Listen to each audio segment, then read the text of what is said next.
Shabbat Shalom to all, regardless of if you are a Christian or a follower of Hamashiach. The goal of today's Sabbath teaching is to bring to light how the Most High Yah wants us to walk according to His will. Today's teaching is not to trigger the emotions of people who are Christians, but to give you biblical truth and information that replacement theology of Christianity does not support. The word tells us in John chapter 4 verse 24 that the Most High Yahweh is spirit, and those who worship him must worship him in spirit and in truth. I hope this message edifies those that are lost and haven't been taught the depths of proper study apart from religion. Let's talk about it.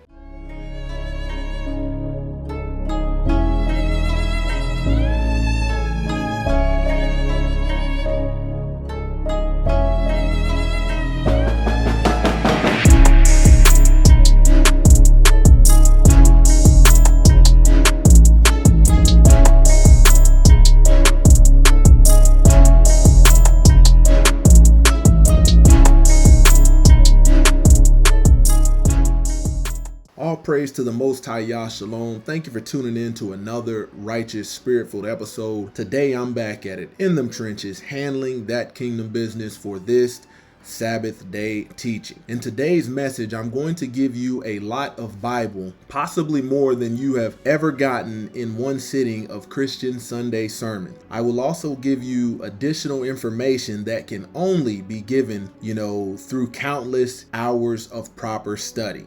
And this is how I got here to the information that I'm presenting to you today. But before I go any further, please smash that like button. Subscribe to the channel. Consider subscribing. And if you consider subscribing, please turn on your notifications. That way you can receive, notifications when I'm dropping new content.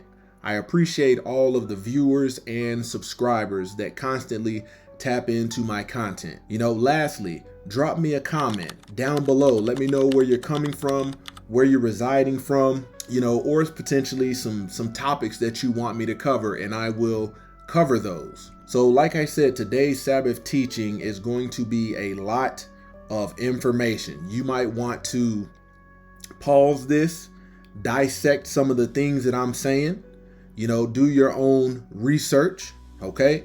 And I encourage it. I recommend it. Take notes if you need to. Many people who read the Bible think that they are studying, but that is not the case as to why you might have years of Bible reading, but zero to no actual biblical study.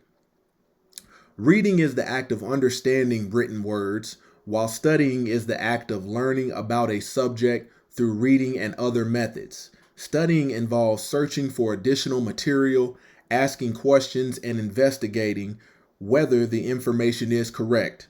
A Bible concordance helps bridge language and biblical interpretations. This is key because theologians that canalize the Bible interpret it through a Greek perspective in their interpretation. Biblical concordance help you do an in-depth word study even if you don't know Hebrew or Greek. Etymology is important in Bible study because understanding the origin and historical development of words in the original Hebrew and Greek text can reveal deeper meanings and nuances that might not be fully captured in simple English translation, allowing for a richer interpretation of the passage and a better grasp of the author's content. The numbers you will hear me use today in explaining the etymology of biblical words are called Strong's numbers. For example, you will hear me say numbers like H123, meaning Hebrew word 123, or G123, meaning Greek word 123. Strong's numbers are an index of every word in the original biblical manuscript text. Each Strong number links the root meaning of the word of the Bible back to the original meanings in the Hebrew and Greek manuscripts from which they were translated. A concordance is an alphabetical list of words and definitions just like a dictionary, except they only apply to one book. In our case, the KJV Bible. Each word in the concordance is displayed within a single line of text taken from the verse in which they occur. Okay? In order to give context and depth, I will teach you the truth behind the titles of God and modern translated name Jesus Christ. This is important because during the canonization of the scriptures, the scribes translated his original name into Jesus and removed the name of the Most High Yah and replaced it with the title of God. By doing this, the Gentiles have people believing that they are serving a monotheistic God, but in actuality are polytheistic in their practices when you look into their observances. Okay? I encourage you to look behind Christian observance and simply do a search of what deities or gods or goddesses that these observances are associated with. What are the origins of them? Okay, so giving you a basic understanding, monotheism is the belief in one God. Polytheism is the belief in many gods or goddesses. Okay, pantheism, the belief that the universe, nature, and reality are the same as a supreme entity or divinity. They don't believe in the afterlife nor in the distinct spirits or souls. That's contrary to what is in the Bible. Next is henotheism, the worship of one God while acknowledging the existence of other gods or other deities. Henotheism is a very dangerous one because biblically, that's not what we're told to do. Okay. Henotheism, Greek meaning one God, is a term coined by Max Mueller to mean devotion to a single primary God while accepting the existence or possible existence of other deities. Mueller stated that henotheism means monotheism in principle and polytheism in fact. So it is the Greeks who have told you that the religion of Christianity is monotheistic, but when you look at their culture, you will find out that they worshiped many gods. Okay, 1 Corinthians chapter 10, verse 20. But I say that the things which the Gentiles sacrifice, they sacrifice to devils and not to the Most High. And I would not that you should have fellowship with devils. Okay, so let's break down a little bit of Greek culture, Greek mythology. There are 12 gods that make up the Greek pantheon. The Greek pantheon was a system of gods and goddesses that influenced ancient Greek culture. The gods were believed to have human-like qualities and specific roles that affected every aspect of life. The Greek pantheon is divided into 3 generations of God: the Protogenoi, the Titans, and the Olympians. A lot of these words that we see associated in Western culture are derived from Greek mythology. So when you see the Olympics, this is tied to the Olympians.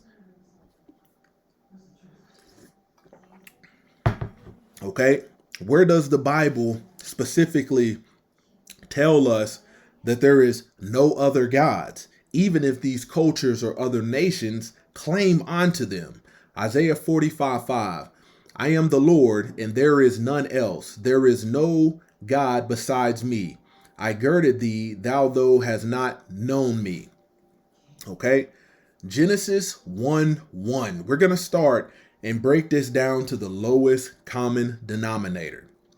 Genesis 1:1. In the beginning, God created heaven and the earth. Okay, God is Hebrew word 430, which is Elohim in Hebrew, meaning the divine one, singular deity, monotheistic creator.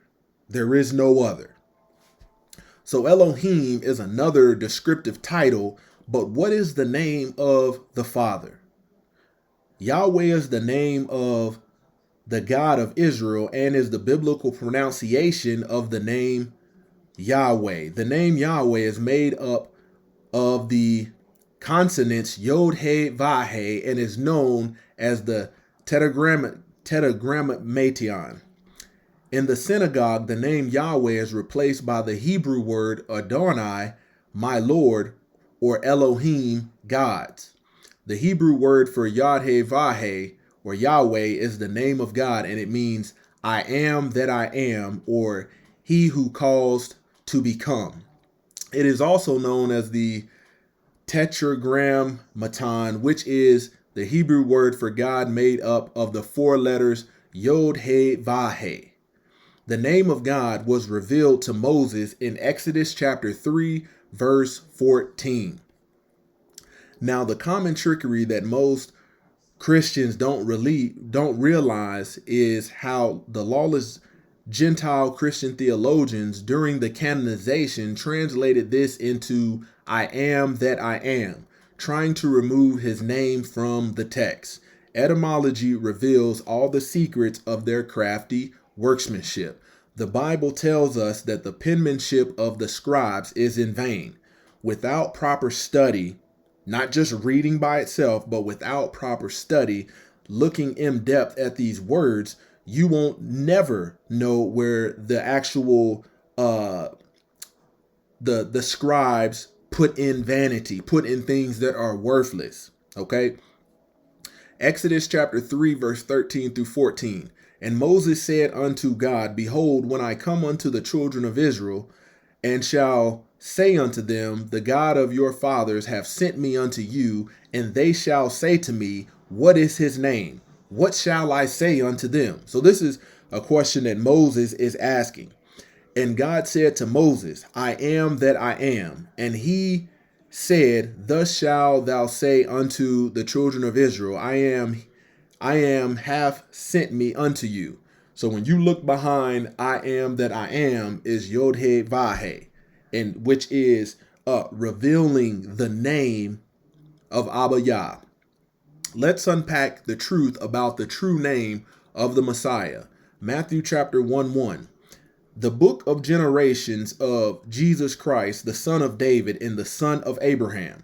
Man, I'll go ahead and let you know that the Gentiles, when they were translating the book, they pretty much used Greek names in place of the Hebraic names. And without etymology, you will never uncover the truth. You will stay stuck in the concept of the Greeks. Okay. So out of that passage or that verse, Jesus is Greek word 2424, and it is of Hebrew origin H3091. Okay. The meaning of G2424 is Jehovah. But remember, it has Hebrew origin, so we must go to H3091, which is Yahushua in Hebrew. Okay. When we look at the word Christ in that verse, it's G5547, pronounced Christos, meaning anointed. The word Christ is descriptive and along with Jesus given by none other than the Gentiles. The Hebrew word Hamashiach, okay, means the Messiah or anointed one. Daniel chapter 9, verse 25. Know therefore and understand that from the going forth of the commandments to restore and to build Jerusalem unto the Messiah, the prince shall be 7 weeks and 62 weeks. The street shall be built again, and the wall even troublous times. Messiah out of that verse is H4899, pronounced Mashiach, meaning anointed. So everything that the Greeks have told you derived from a Hebraic origin. Why is that? Because the Bible is of a Hebraic people. Now, the question you must ask yourself and be able to prove biblically is, was the Messiah a Greek, a Roman, i.e. Gentile, or from the tribe of Yahudah, which translates in modern text as Judah or Jew? Then why has the religion of Christianity used the graven image and the face of a European man by the name of Caesar Borgia as their poster child of the religion? If you don't believe me, hold up a picture of this man and ask people who this is. People have been falsely indoctrinated and programmed to believe that this man is the Messiah. If you look at every Christian movie, they have used the likeness and image of European men. If you look in Christian churches, you will find this image, which is Caesar Borgia. If you look at their depiction of the garden scene in the Bible, you will see that they always portray the Most High as a Gentile or a European or a Greek or someone from the other nations, contrary to Israel, being an Israelite. Okay? This is contrary to the Bible when it states clearly the Most High Yah is spirit or ruach. That's the etymology of that word. Okay? Let's peel back the name David of the verse that we just read. David is G1138 of Hebrew origins, H1732, pronounced David. Remember, this has Hebrew origins, so we must go to H1732, which is David. What you will realize is during the canonization and the scribing of the Hebrew text, Christian theologians have given Hebrew people of the Bible Greek westernized names. This is an attempt to sway people away from the Hebrew culture that is described in the Bible. The Most High not once permitted these changes nor wanted Israelites to follow the culture of the Gentiles. In several places through today's teaching, I will prove that to you. Matthew chapter 10, verse 5 through 7. The 12 Yahshua sent forth and commanded them, saying, Go not into the way of the Gentiles, and into any city of the Samaritans enter you not, but go rather to the lost sheep of the house of Israel. As you go, preach, saying, The kingdom of heaven is at hand. Jeremiah 10, verse 1 through 4. Hear you the words which the Lord speak unto you, O house of Israel. Thus saith the Lord, learn not the way of the heathen, and be not dismayed at the signs of heaven, for the heathen are dismayed at them. What does that word heathen mean? Oftentimes people are offended by the word heathen, not having a understanding biblically what it means, okay? A heathen, H1471, means Gentiles or other nations. It says, for the custom of the people are vain, for one cutteth the tree out of the forest, the workmen of the hands of the workmen with the axe, they deck it with silver and gold, they fasten it with nails and hammers that it move not. So this is a heathen custom. This is the custom associated with winter solstice or Christmas that Christianity adopted. So by removing the name of the Most High Yah and simply using God, someone reading the Bible will never know if the text is talking about the Most High Yah or another deity. The Romans and Greek culture is rooted in idolatry. By this simple translation adjustment, they led unstudied believers to adopt their culture and lawless ways while rejecting the will of the Most High Yah. That's why you can easily research that Christianity conforms to the customs of other deities, i.e. holidays, while rejecting the Most High Yah's feast days outlined, mainly in Leviticus 23, as well as described in other places throughout the entirety of the Bible, Old and New Testament. Christians and the Christian church began to celebrate Christmas on December 25th in 336 AD, after the death, during the reign of the Roman Emperor Constantine. The date was chosen to coincide with a pagan festival that celebrated the return of longer days and the Roman god Sol Invictus. Go back and do your research behind this stuff. German Protestants, eager to remove the iconography and relics of the Roman Catholic Church, gave the Christmas tree a huge boost when they used it to replace nativity scenes. The religious reformer Martin Luther supposedly adopted the practice and added candles. Christian teachers often lean on verses like Galatians 3, verse 27 through 28 to say there is no difference of those of the tribe of Judah and the Greeks or Gentiles. The question remains, does the Most High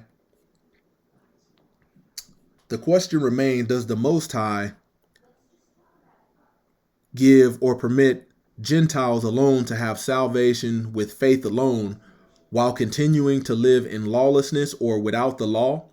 How can a Gentile or anyone repent if he has no knowledge of the law, which defines sin?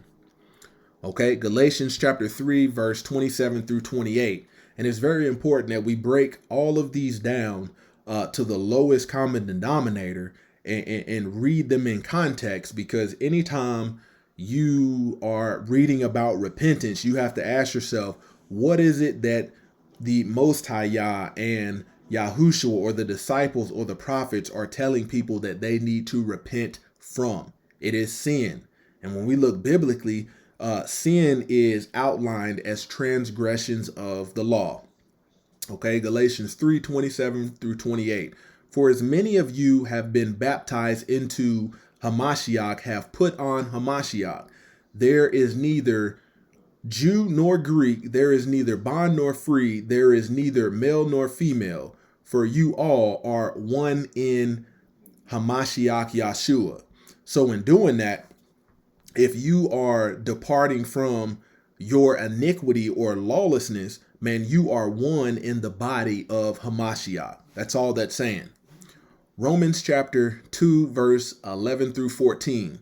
For there is no respect of persons with Yahweh. For as many have sinned without the law shall also perish without the law. So you can be somebody that does not have the law and you're going to perish without it. Perish means to be destroyed, okay, to be done away with. And as many have sinned in the law shall be judged by the law. So if you have transgressed the law knowing what you should be doing, it's the same judgment. Verse 13, for not the hearers of the law are justified before God. Why is that? Because hearing the law in itself, is not what makes you righteous. It says, but the doers of the law shall be justified. This is in Romans. Okay. Verse 14, for when the Gentiles, which have not the law, do by nature the things contained in the law, basically saying that they sin by nature, it says, having not the law, are a law unto themselves. What does that mean? Okay, when you look at the laws of modern day culture, it stems from Roman and Greek law, man-made law. So they don't doggone adhere, culturally to the laws of the Most High Yah. They weren't given to the Greeks or given to the Gentiles. It was given unto Israel. Romans 3:31. And this is going to address, okay, is faith alone enough? Just your belief in the Messiah alone enough? Do we then nullify the law by this faith, which means making the law of no effect, overthrowing it? Certainly not. On the contrary, we conform and establish and uphold the law, since it convicts us all of sin, pointing to the need for salvation. Man, make sure you smash that like button. I told you, you're not going to get this. Like, I can guarantee you're not going to get this in Sunday Sun worship, because there's so much I'm unpacking that they're not going to uncover. Okay. What did Yahushua say about those that do not believe in the law given to Moses by the Most High Yahweh? John chapter 5, verse 46 through 47. For if you believed Moses, you would believe me, for he wrote of me. So most Christians don't even acknowledge the fact that Moses wrote of Hamashiach. But if you do not believe in his writings, how will you believe my words? Letting you know you won't have no comprehension of the things that he is saying if you don't understand the writings of Moses. When the Messiah was dealing with the Pharisees, it's very important that you understand the law which has the etymology of Hebrew word Torah, to understand what he was actually addressing. He wasn't making new commandments. Okay?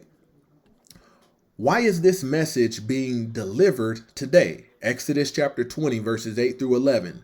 Remember the Sabbath day to keep it holy. 6 days shalt thou labor and do all thy work, but the seventh day is the Sabbath of the Lord thy Yah. In it thou shalt not do any work, thou nor thy son, nor thy daughter, thy manservant, nor thy maidservant, nor thy cattle, nor thy stranger that is within thy gates. For in 6 days the Lord made the heaven and the earth, the sea, and all that is in them, and rested on the seventh day. Wherefore the Lord blessed the Sabbath day and hallowed it. Okay. Exodus 31, verse 16 through 17.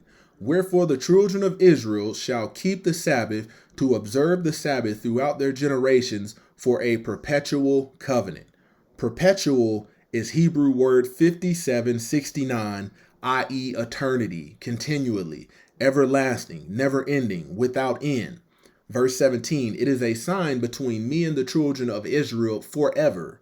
It doesn't say until the canonization of the Bible, until the establishment of the Roman Catholic Church, until, Roman Emperor Constantine decides to change it. No, it said it's a sign between me and the children of Israel forever. For in 6 days the Lord made the heaven and the earth, and on the seventh day he rested, and he was refreshed. Okay, Ezekiel chapter 20, verse 12. Moreover, also I gave them my Sabbaths to be a sign between me and them, that they might know that I am the Lord that sanctify them. You can research your Bible till your fingers are bleeding, and you will never find that keeping first day or the Lord's day is a perpetual covenant. You will never find that it is a sign between the Most High and his people. You will also never find a commandment to keep the first day of the week. How did this first day worship come about? Sunday worship, day of the sun. Roman Emperor Constantine I established Sunday as the day of rest on March 7, 321 AD, but there is no New Testament text that states Yahweh, Yahushua, or the apostles changed the Sabbath day to Sunday.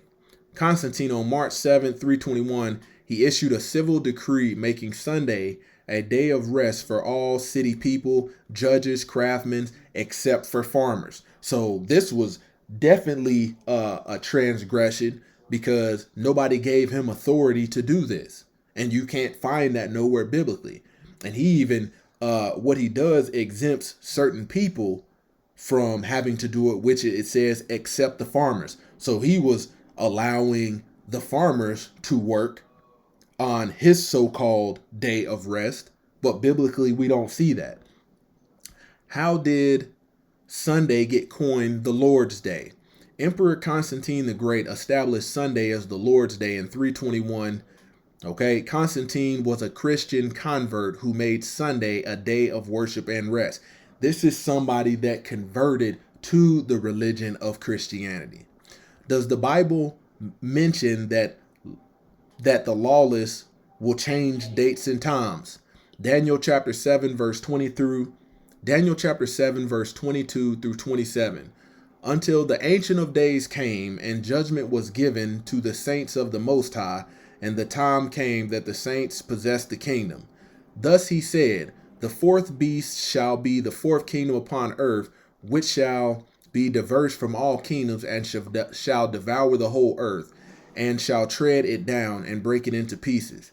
And the 10 horns out of this kingdom are 10 kings that shall arise, and another shall arise after them, and he shall be diverse from the first, and he shall subdue 3 kings.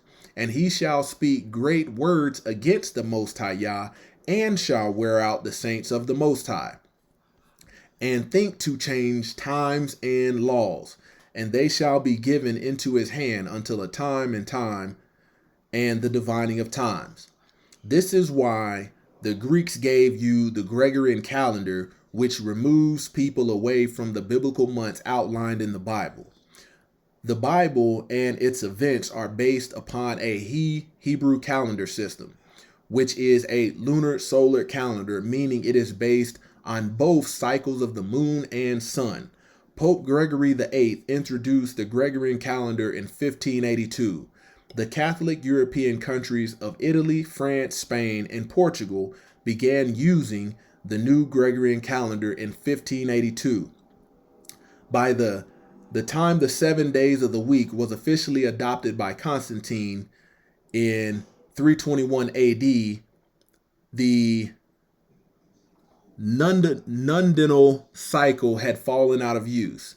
The Romans named the days of the week after their gods and corresponded to the 5 known planets plus the sun and the moon, which the Romans also considered planets. So when you break down, if you look at a calendar and you look at the alignment of the days of the week, you will see Sunday is labeled as the first day of the week on the Gregorian calendar, and Saturday is listed as the 7th day of the week on the Gregorian calendar. The names of the week that we know today in Western culture are not the same. Like your calendar might say Sunday, but in the Hebrew calendar, it was Yom Rishon, meaning first day.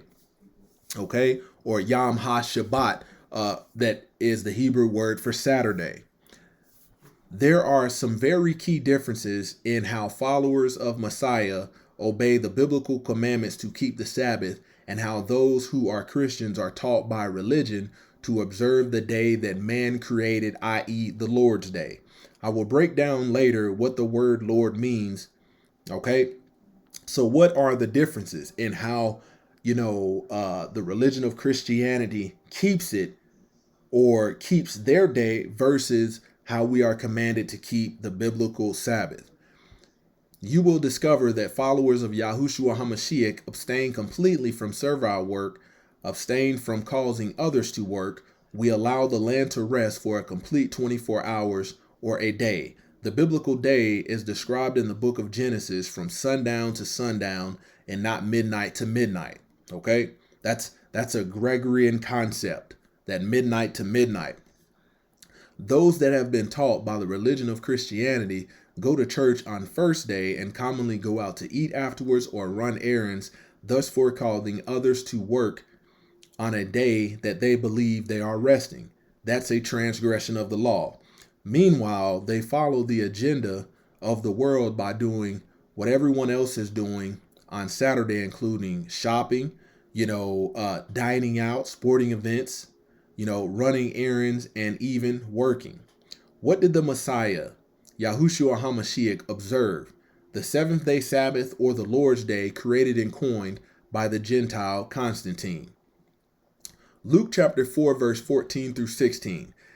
And Yahushua returned in the power of the Spirit into Galilee, and there went out a fame of him through all the region round about. And he taught in their synagogues, being glorified of all. And he came to Nazareth, where he had been brought up. As his custom was, he went into the synagogue on the Sabbath day and stood up to read. So when we look at it, it was his custom to keep the Sabbath. Matthew chapter 12, verse 8. For the Son of Man is Lord of the Sabbath. Okay? Earlier on, I told you I would break down the meaning and etymology of the word Lord. Lord is Greek word 2962. It means supreme in authority, one in authority, or master. Okay? Believers must read in context and look behind the words that are nothing more than titles like God and Lord, because sometimes biblically they are referring to other deities as a god or goddess. This is the difference between discerning the idolatry that the scribes tried to hide in translation and being clueless, thinking the Most High Yah has permitted you to do evil. So that word Lord in certain places, in certain translations, can be interchanged, and it can be talking about another deity, and you will ignorantly be thinking, okay, this is talking about the Most High. It's talking about the Messiah. Luke chapter 13, verse 10 through 17. Now, when he was teaching in one of the synagogues on the Sabbath, and behold, there was a woman who had a disabling spirit for 18 years. She was bent over and could not fully straighten herself. When Yahushua saw her, he called her over and said to her, Woman, you are freed from your disability. And he laid his hands on her, and immediately she was made straight, and she glorified Yah. But the rulers of the synagogue, indignant because Yahushua had healed on the Sabbath, said to the people, there are 6 days in which work ought to be done. Come on those days to be healed. So they were considering the practice of worship as work. And the Most High in the Messiah is correcting them like, no, this is not considered work. This is worship. Okay. Then the Lord answered him, you hypocrites, does not each one of you on the Sabbath untie his ox or his donkey from the manger and lead it to water? And ought not this woman, a daughter of Abraham, who Satan bound for 18 years, be loosed from this bond on the Sabbath day? And he said all these things. All his adversaries were put to shame, and the people rejoiced at all the glorious things that were done by him. So they were trying to say by the Messiah, not only keeping the Sabbath, but conducting healing, the laying on of hands, that he was in violation of the doggone Torah. And you realize that the Pharisees and scribes are called hypocrites all throughout, the New Testament. When you look at the teachings of Christianity, you will discover that it is deemed as replacement theology that was created by Gentiles who teach that the law given to Moses is done away with.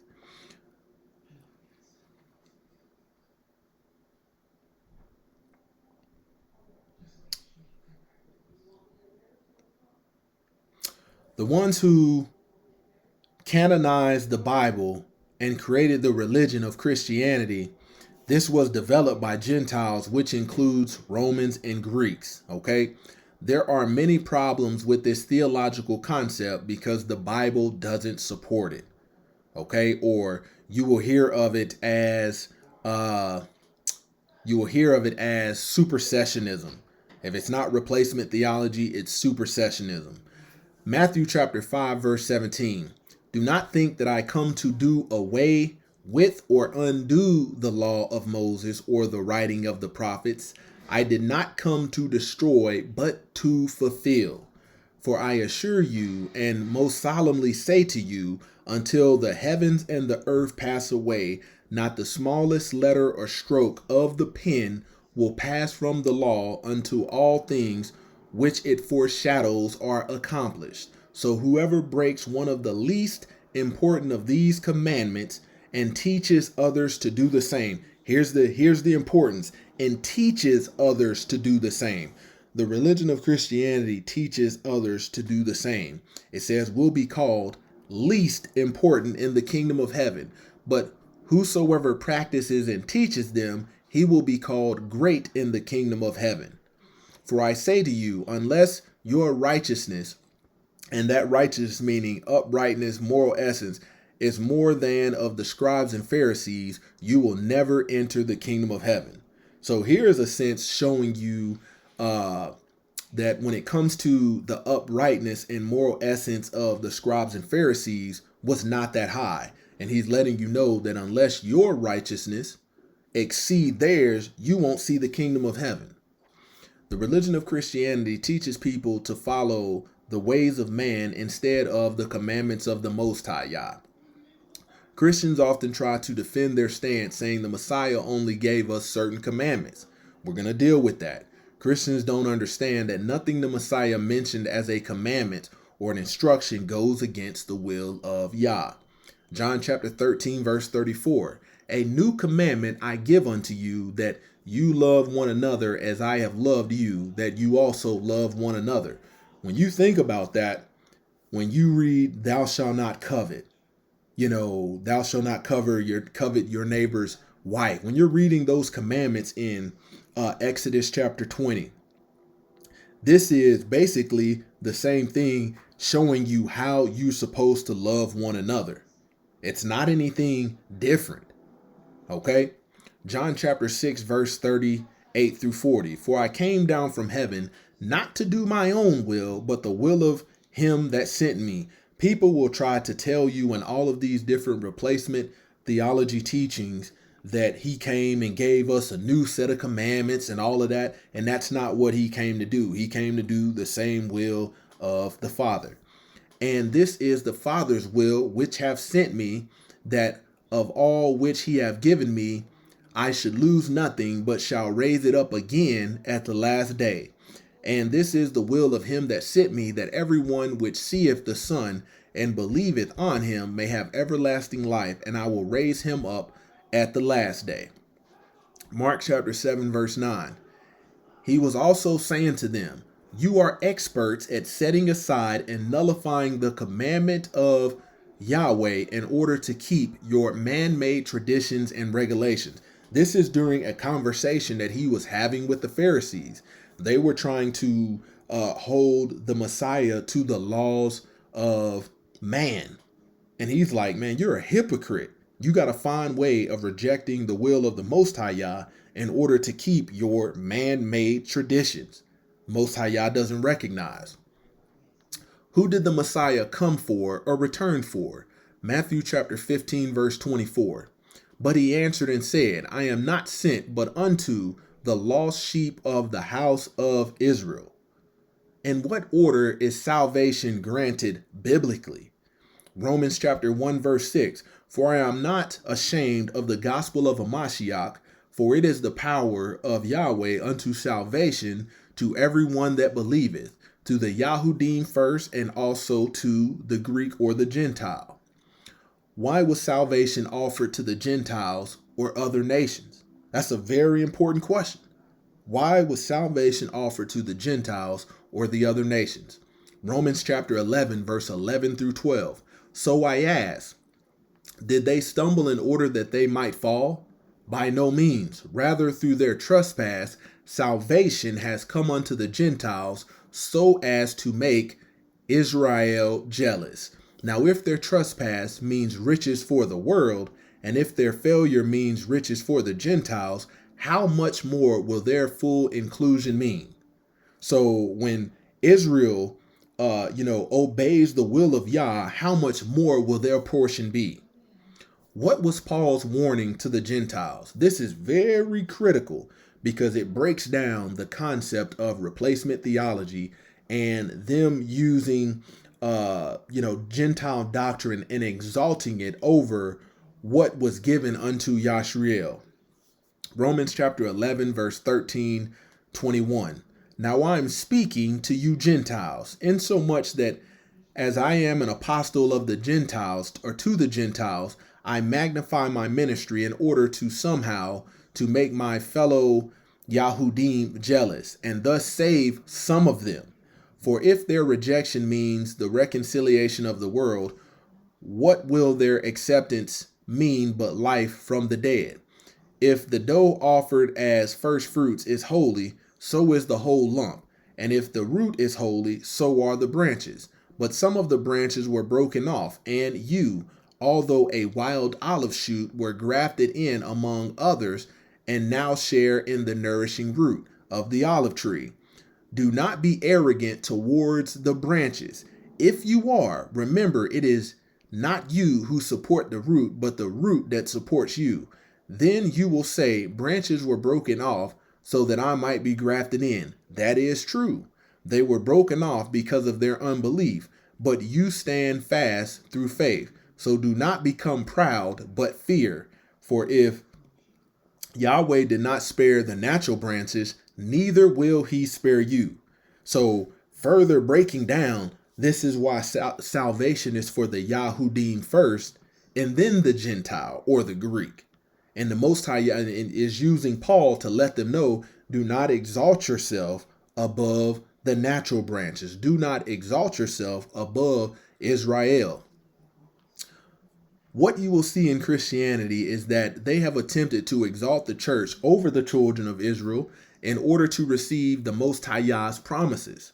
The word church in the Bible has the etymology of ecclesia, which means the assembly of Israelites. Will the Most High Yah accept Christians in the kingdom of heaven that believe the law is done away with? Let's break that down, because that pretty much means that he will allow you to live a life of sin and get in. That reduces the standard that we read about biblically, therefore not even being righteous. Matthew 7, verse 21 through 23. Not everyone that saith unto me, Lord, Lord, shall enter into the kingdom of heaven, but he that doeth the will of my Father which is in heaven. It doesn't say he that does the will of, our deity and our religion. It doesn't say he who does the will of the Messiah. No, it says he who does the will of my Father which is in heaven. When did that will begin? From beginning to end. Many will say in that day, Lord, Lord, have we not prophesied in thy name, and in thy name casted out devils, and in thy name done many wonderful works? And then I will profess unto them, I never knew you. Depart from me, you that work iniquity. What does that word iniquity mean? Iniquity is Greek word 458.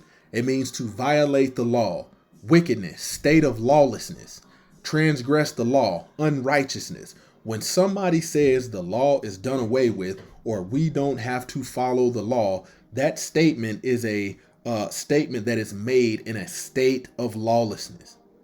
Therefore, without the Torah, which is the Hebrew word for what you see in English translation as law, people are saying, okay, well, in Christianity, they teach you need to repent. What am I repenting for? Where are these violations coming from? Without the law, without the Torah. Iniquity is to live a life of sin, which means to transgress the law. So if you are a Christian that believes the law is done away with, does the Most High Yahweh hear your prayers and accept them? Proverbs chapter 28, verse 9. He that turneth away his ear from hearing the law, even his prayer shall be an abomination. Matthew chapter 6, verse 7. But when you pray, use not vain repetitions as the heathens do, for they think that they shall be heard for their much speaking. So it's telling you, do not follow the way of these heathens. Do not pray like they pray. Do not pray like these Gentiles. There are many Christian teachers and theologians that teach the law was too hard for the people and the law is bad. This is why Christians are not under the law. That's their teaching. The question is, what made the Messiah the perfect example and sacrifice without the law? Did he leave us a lawless example to follow? No, he was perfect because he upheld the law. Remember, he says, I do not come to destroy the law or the prophets. Did not come to destroy, but to fulfill. Look at the etymology of that word, fulfill, and look at the etymology through a concordance and not a Christian dictionary. 1 Peter chapter 2, verse 21 through 25. For even hereunto were you called, because Hamashiach also suffered for us, leaving us an example that you should follow his steps. It says, who did no sin. So that means he did not transgress the law. He upheld it. Neither was guile found in his mouth, who, when he was reviled not again. When he suffered, he threatened not, but committed himself to him that judgeth righteously, who his own self bare our sins in his own body. So this is when you look at Old Testament, the sacrifices for sin, they had to be without spot or blemish. The Most High Yah is doing the same thing with Hamashiach, because the Messiah could not be the sacrificial lamb if he himself was a sinner. So it's the same thing. Okay. It says, who his own self bare our sins in his body on the tree, that we being dead to sin. So being dead to sin means you shouldn't be striving for sin, should live unto righteousness, by whose stripes you were healed.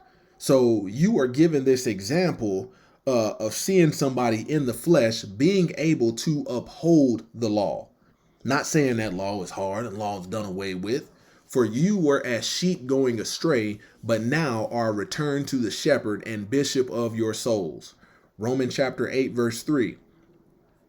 For Yahweh has done what the law, weakened by flesh, could not do, by sending his own son in the likeness of sinful flesh, for sin, he condemned sin in the flesh. So in this example, we have a perfect example of a carnal man, a fleshly man in Messiah that condemned sin. And that's what we're supposed to do. Condemn sin in the flesh, not sit up and use grace as a permit to sin, not use the Most High Yah's favor as a permit to sin. You have Christians that believe that Paul taught something different when he actually upheld the law, also thus for following the example the Messiah set forth. 1 Corinthians chapter 11, verse 1 through 2. Be ye followers of me, even as I also am of Christ. Now I praise you, brethren, that you remember me in all things and keep the ordinances as I delivered them to you. Now Paul didn't make up no new ordinances. Everything Paul was stating is tied to Torah. Nothing Paul told people to do was rooted in lawlessness. Okay, what does the Bible define as truth? Because Christians think that they have the truth apart from the Torah, and that can't be. Psalms 119 verse 142. Thy righteousness is an everlasting righteousness, and thy law is the truth. The Torah is the truth. When you look behind the word law in that doggone Bible verse, you're going to find the Hebrew word Torah. And you break that down even further, now you are in the first 5 books of the Bible. The law that was given to Moshe on Sinai. And letting you know that this is the truth. It doesn't say the letters of Paul are what defines truth, because that's what they are, epistles, letters. Okay? Proverbs chapter 6 verse 23. For the commandment is a lamp and the law is the light. So without the law, you're not going to have any light. And the reproof of instructions are a way of life. Psalms 19:7. The law of the Lord, the law of the master is perfect, converting the soul. The testimony of the Lord is sure, making wise the simple. Romans chapter 7 verse 12. So the law is holy and the commandment is holy and righteous and good. You don't hear biblically that the law is bad. That's not what you hear. Matthew chapter 7 verse 12. Therefore all things whatsoever you would that men should do to you, do even so to them, for it is the law and the prophets. So when people say treat others as you want to be treated, where does that come from? That's a Torah concept. That's a first 5 books of the Bible concept. Just because it's being mentioned in Matthew and you are being taught that this concept you're not supposed to look at in other places of the Bible prior to what is coined the New Testament, that's not accurate. You know, when you are, like I said, when you go to the 10 commandments, obey your father and mother. You shall have no other Elohim. When it comes to you should not steal. This is breaking this down. Do you want other men to steal from you? No, so you don't steal from other men. Let's get a proper understanding of what actually occurred at Antioch. This is right here where most theologians will sit up and tell you, well, this right here says that they was called Christians. And I don't disagree, but we have to break down, does the word not say that the disciples went around identifying themselves as Christian? Okay? Because the word don't say that they went around identifying themselves as partakers of this now religion. You will see that this was a title given to them by who? Who was the title of, Christian given by? Who gave it to the disciples? Acts chapter 11, verse 26 through 27. And when he had found him, he brought him unto Antioch. Okay, this is a geographical location. And it came to pass that a whole year they assembled themselves with the church or the ecclesia and taught much people. And the disciples were called Christians first at Antioch. Man, you can see that the disciples kept the Sabbath over 40 times in the book of Acts alone. Okay, the word Christian, G5546, pronounced Christianos, meaning follower of Christ. Now that previously we broke down the meaning of Christ, now that you know what that means when I say Hamashiach, and it says from Greek 5548, Christos, which means Christ. When you look in your concordance under the etymology of the word Christian, you will see that this is a title given to the worshipers of the Messiah by the Gentiles.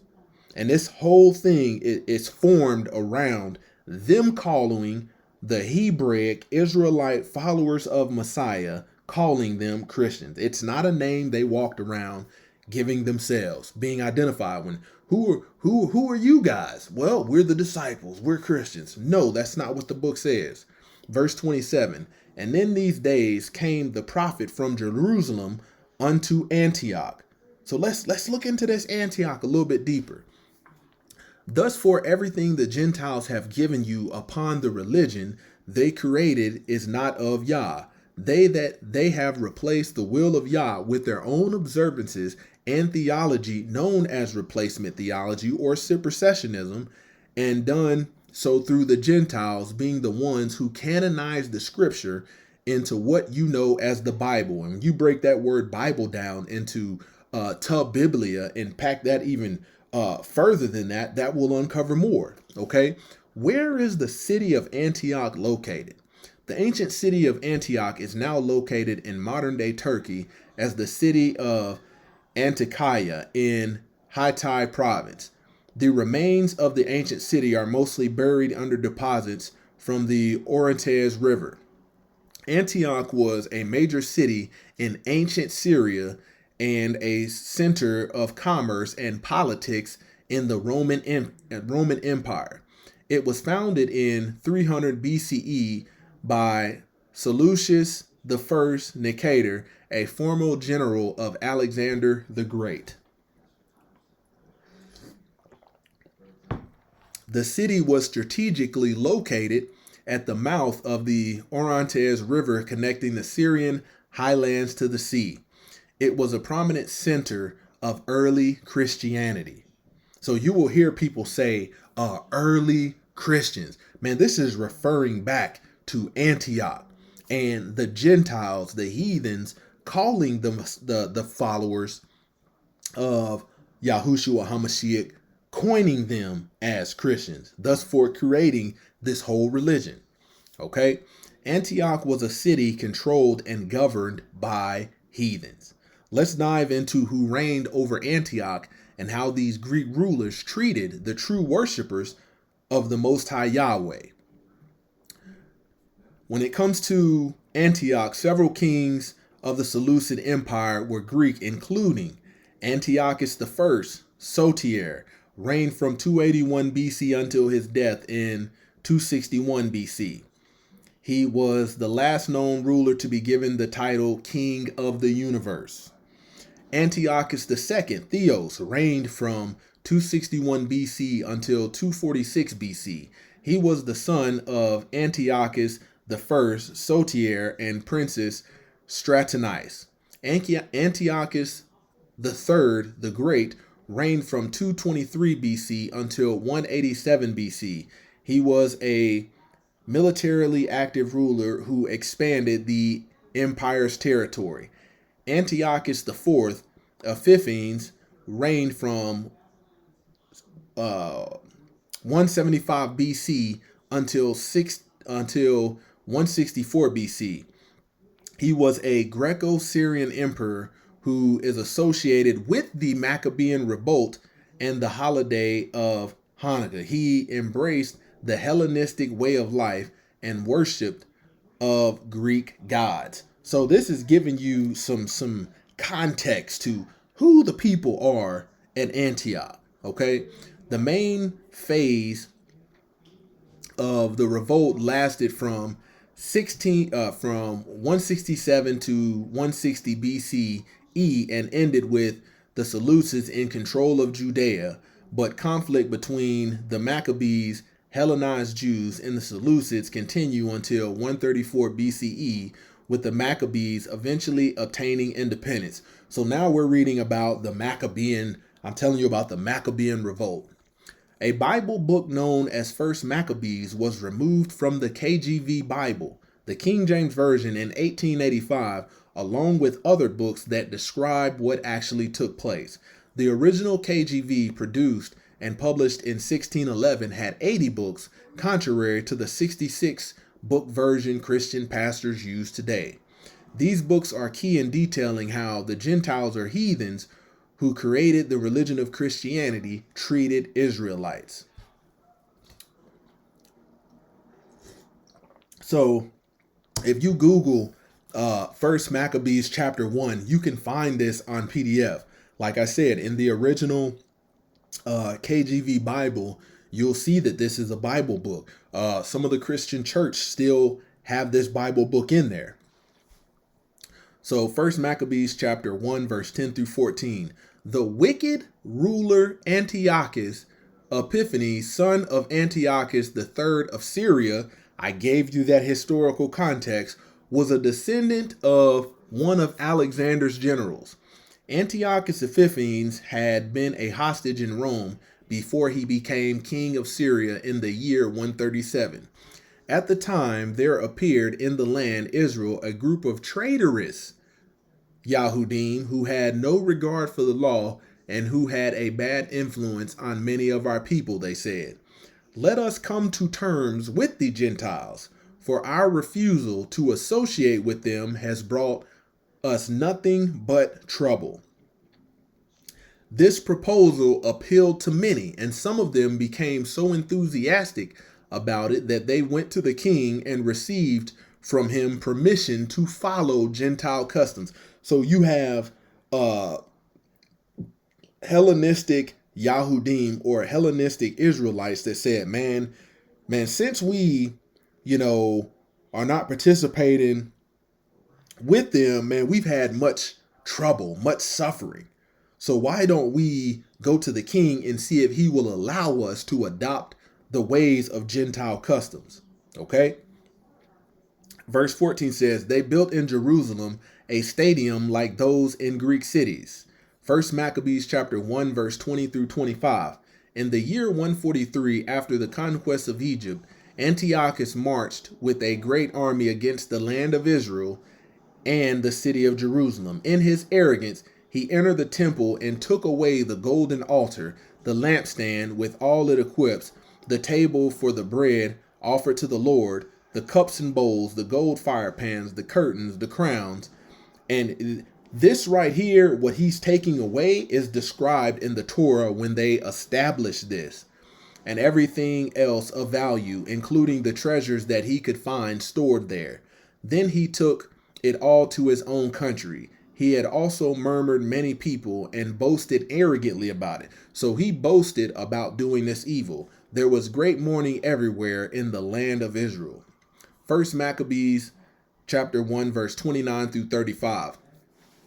2 years later, Antiochus sent a large army from Mysia against the town of Judea. When the soldiers entered Jerusalem, their commander spoke to people, offering them terms of peace and completely deceiving them. This is the same thing the Gentiles did with the Native Americans in this land, offering them peace, terms of peace, but completely deceiving them.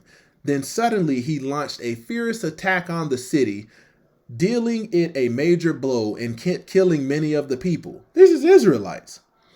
He plundered the city, set it on fire, and tore down its building and walls. He and his army took the women and children as prisoners and seized the cattle.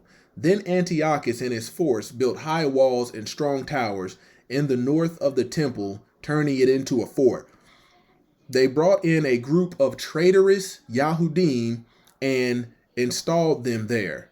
They also brought in arms and supplies and stored it in the fort, all the loot that they had taken in Jerusalem. This fort became a great threat to the city. First Maccabees chapter 1, verse 41 through 63. Antiochus now issued a decree that all nations in his empire should abandon their own customs and become one people. All the Gentiles and even many of the Israelites submitted to this decree. They adopted the official pagan religion, offered sacrifices to idols, and no longer observed the Sabbath. That sounds like some replacement theology. He gave them a new type of worship. This is King Antiochus. The king also sent messengers with a decree to Jerusalem and all the towns of Judea, ordering the people to follow the customs that were foreign to the country. He ordered them not to offer burnt offerings, grain offerings, or wine offerings in the temple, and commanded them to treat the Sabbath and festivals as ordinary work days. Man, what did Roman Emperor Constantine do when he changed it from, Saturday to Sunday? Same thing. They were even ordered to defile the temple and the holy things in it. They were commanded to build pagan altars, temples and shrines, and sacrifice pigs and other unclean animals there. They were forbidden to circumcise their sons and required to make themselves ritually unclean in every way they could, so that they would forget the law which the Lord had given through Moses and would disobey all its commands. The penalty for disobeying the king's decree was death. So what you're reading about is that these people did not comply with King Antiochus' pagan religion and customs, they would be put to death. Verse 51, the king not only issued the same decree throughout his own empire, but he appointed officials to supervise the people and commanded each town in Judea to offer pagan sacrifices. Many of the Yahudim were ready to forsake the law and to obey these officials. So they applied pressure onto those of the tribe of Yahudah, the Israelites. They defiled the land with their evil and forced all true Israelites to hide wherever they could. So the Israelites that did not want to conform to this new pagan religion, man, they were hiding. On the 15th day of the month of Kislev, okay, so showing you earlier that modern culture and modern day religion does not operate off of the biblical months. Here's an example of a biblical month. On the 5th day of the month of Kislev in the year 145, King Antiochus set up the awful horror on the altar of the temple, and pagan altars were built in the towns of Judea. Pagan sacrifices were offered in front of houses and in the streets. Here we go. Any book of the law which were found, any book of the Torah which were torn up and burned. Anyone who was caught with a copy of the sacred books or who obeyed the law was put to death by order of the king. Month after month, these wicked people used their power against Israelites caught in towns. On the 25th day of the month, okay, I want you to think about this. The Bible says, follow not the way of the heathen, for the customs of the people are vain. For one cutteth a tree out of the forest, the workmen of the axe, they deck it with silver and gold. They fasten it with hammer and nails that it move not. Listen to verse 59. On the 25th of the month, the same evil people offered sacrifices on the pagan altar erected on the top of the altar in the temple. So when you Google this question right here, what Roman deity's birthday is on December 25th? Okay, mothers who had also allowed their babies to be circumcised were put to death in accordance with the king's decree. Their babies were hung around their necks, and their families and those who had circumcised them were put to death. But many people in Israel firmly resisted the king's decree and refused to eat food that was ritually unclean. They preferred to die rather than to break the holy covenant and eat unclean food, and many did die. Man, that sounds like real persecution. That sounds like real persecution. Okay, so let's put what suffering as a follower of Messiah follower of Yahushua HaMashiach means now that we have context of who the Israelites face persecution from, i.e. the heathens and the Gentiles. 1 Peter chapter 4, verse 16. Yet if any man suffer as a Christian, G4556 has the same Strong's number that was tied to the word Christian when we said they were first called Christians at Antioch. Okay? And that was a term given to the followers of Hamashiach by the Gentiles. It says, let him not be ashamed, but let him glorify Yahweh on his behalf. Matthew 10:22. And you shall be hated of all men for my name's sake, but he that endureth to the end shall be saved. What is that end? The end was the death of the Israelites that was persecuted for the sake of following Hamashiach. And I showed you how that occurred during the Maccabean period.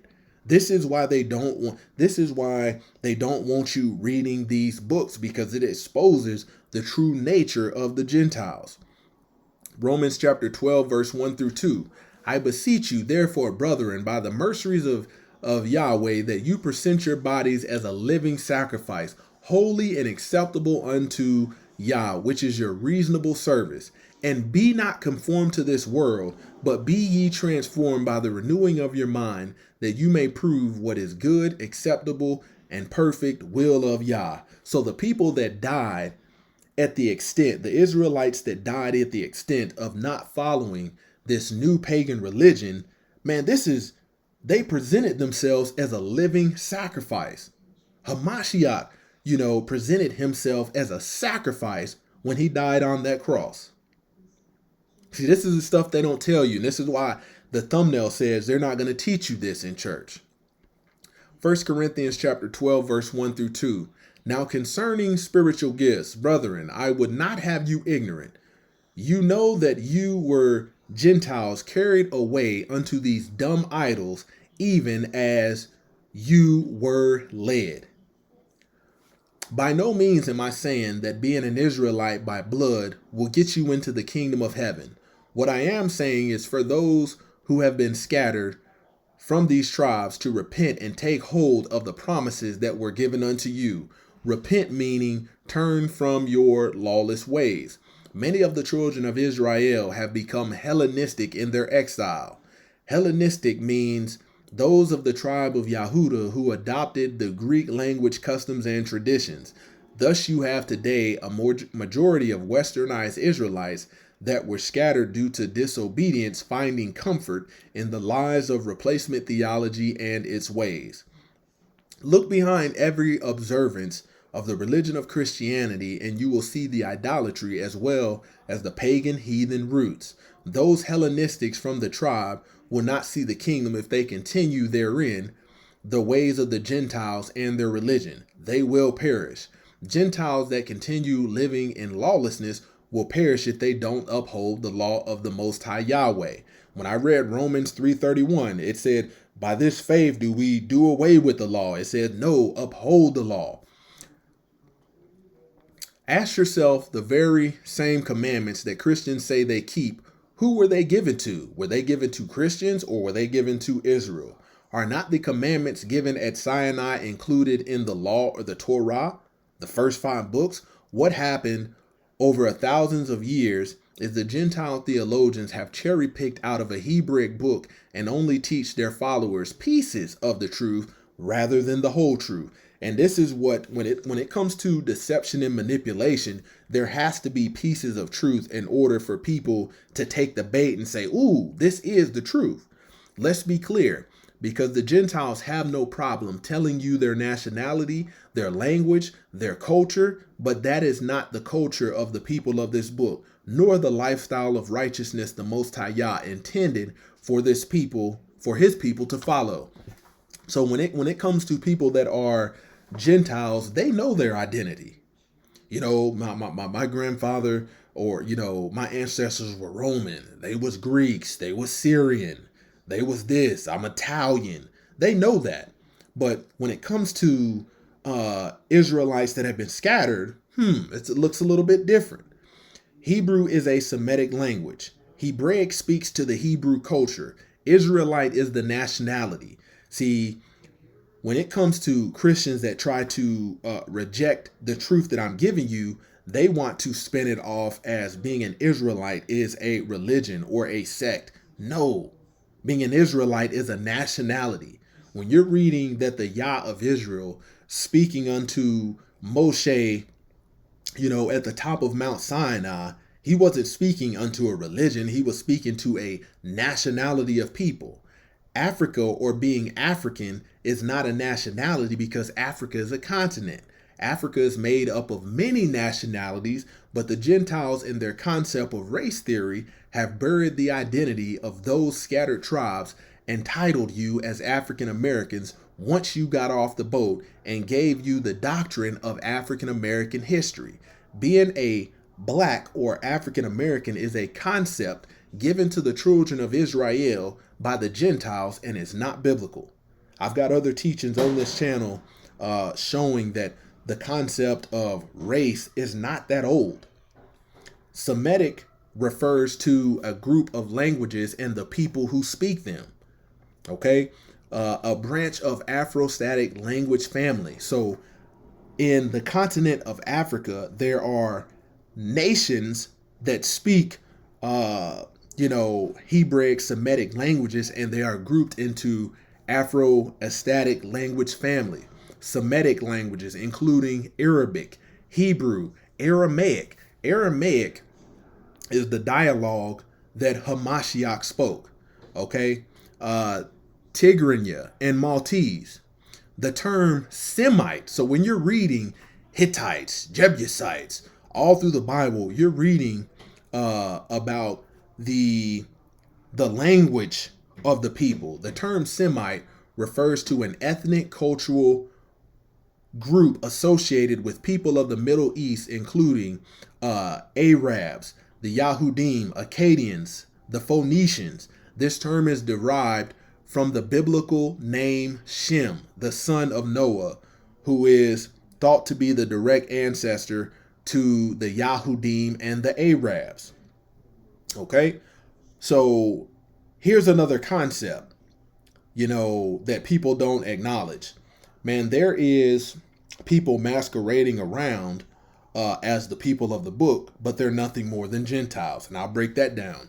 So when you hear Ashkenazi Jew, who are descendants of Japheth and not Shem, say that blacks are being, the race of black people are being anti-Semitic when they say that they are the people of the book and the true Israelites, you need to understand that Ashkenazi, Khazarian, Sephardic Jews are nothing more than Gentiles, thus for perpetrating around as the people of the book, giving you world religion of Judaism and rejecting the Messiah. So when people love telling the story of Noah's Ark, but once they got off the boat, when we look at the descendants of Noah, when we look at and break that down, this will make more sense. Okay, Ashkenazi, one of two major ancestral groups of Jewish people, those of Judaism, whose ancestors live in France and Central and Eastern Europe, including Germany, Poland, and Russia. And the Bible breaks down, where the descendants of Shem, which derives the word Semitic, Shem, Ham, and Japheth, the Bible describes which regions of the world they occupied. And right here, it's letting you know that the ancestors of Ashkenaz lived in France and Central and Eastern Europe, including Germany, Poland, and Russia. The other group is called Sephardic Jews and includes those ancestors who live in Spain, Portugal, North Africa, and Middle East. I want you to realize that one does not get to this level of truth, but by the Spirit given. I want you to realize that one does not get to this level of truth by the Spirit that people will adopt oftentimes in world religion, but only through the true Spirit of Yahweh, his Ruach HaKodesh, okay? And that is the Hebrew word for Holy Spirit. 2 Corinthians chapter 6, verse 17. Wherefore come out from among them, and be ye separate, saith the Lord, and touch not the unclean thing, and I will receive you. See, a common Christian teaching is everything has been made unclean. And this right here, 2 Corinthians, it's letting you know, even in the New Testament, there are some things that are still unclean. The Most High Yah hasn't changed his mind.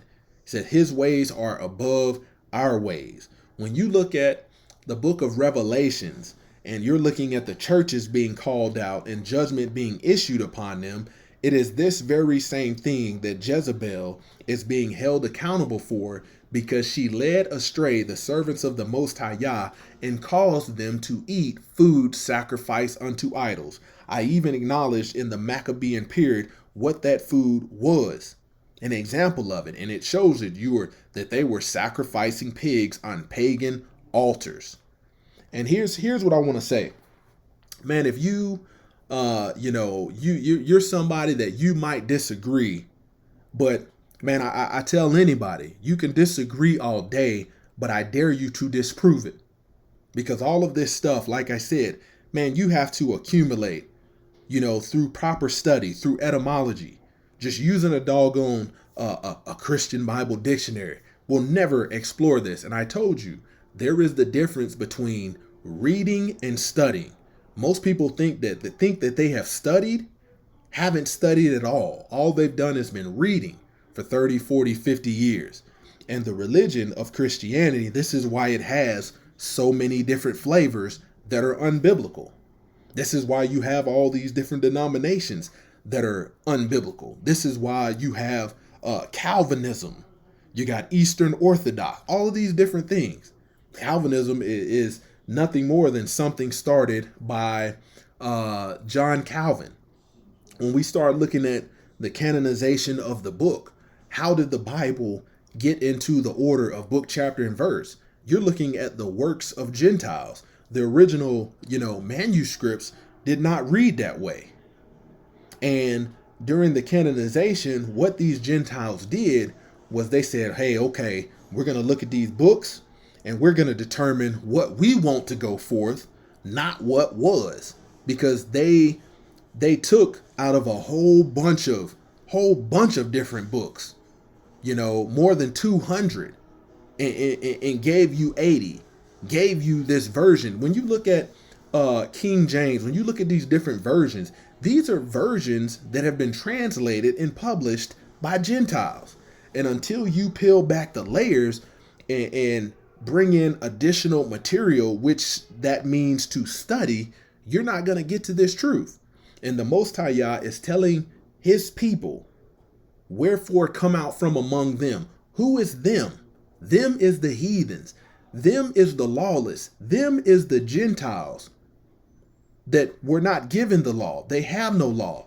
It said earlier that they create the law for themselves. The Most High Yah says we are to obey Yah rather than man. So in today's, Sabbath day teaching, man, I told you it was going to be a lot, and you can go back and break down, all of these parts that I gave you, all of the questions that I asked. Do your own individual research, prove what I'm saying. But I've said it time and time again. It is not profitable for the business, the religion of Christianity, to come against what I'm saying. Because I didn't even get in today to, tithing. When you look at tithing, I'll give you an example. The biblical tithes was never money. It was agricultural goods. When the word says, bring your tithe into the storehouse, you look at the etymology of the word storehouse. The storehouse isn't the church. The storehouse was a place that they could store meat, agricultural goods, grain, oils, and wine.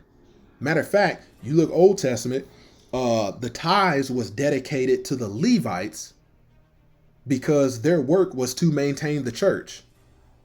That was their occupation. They couldn't go out and seek employment like everybody else. So a tithe, a tenth, was given so that the Levites would not go without.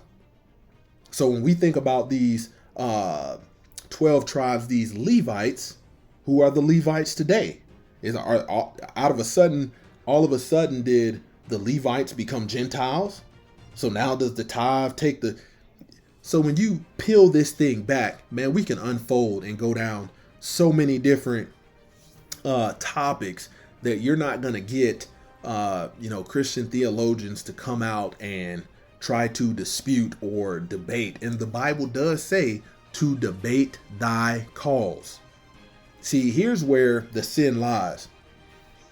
The word says, for one that knows and does not do, for him it is sin. For him it is sin. It doesn't matter whether they have tried to chop up the book and remove certain stuff. The Bible talks about that. If you remove pages and things out of this book of prophecy, all of these curses shall come upon you. Today I'm introducing things of the book that once was, that people that have shaped this religion, Gentiles, heathens, don't want you to know. So I hope I've said something to edify you. And if the truth triggers you, you got a problem with the Creator. You don't have a problem with the information. You got a problem with the Creator. So don't forget to comment, like, and subscribe. Closer to Yah Ministries, kicking it gun barrel straight. Shabbat shalom.